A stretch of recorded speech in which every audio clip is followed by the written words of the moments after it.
Hello everyone, সবাই কেমন আছে? তো আজকে আমরা শুটকির চাটনি বানাচ্ছি। তো যেটা মশলাপাতি পেঁয়াজগুলোকে ভুনে টুনে ফ্রাই করে তারপর দিয়ে দিব শুটকির সাথে যা যা দরকার সব কিছু রেডি করে দিয়েছে।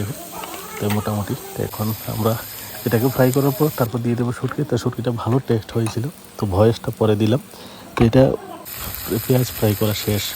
তো এখন দিয়ে দেবো আমরা অন্য সবগুলো, যেগুলো মশলাপাতি থেকে শুরু করে সব কিছু মিক্সড করে একদম করে দেবো। তো দেখেন লাস্ট অব্দি ভিডিওটা কীরকম, এই যে ডালা হয়ে গেছে সব কিছু, আর মোটামুটি অর্ধেক হয়েও গেল।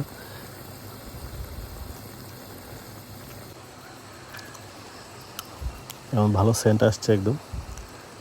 আর শীতল শুটকি যারা খেয়ে অভ্যাস, এই যে হয়েই গেল এখন শুটকির চাটনি একদম রেডি হয়ে গেল।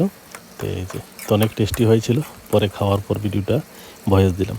ঠিক আছে, ওকে, সবাই ভালো থাকবেন, সুস্থ থাকবেন। আর কেমন হয়েছে কমেন্ট করে অবশ্যই জানাবেন।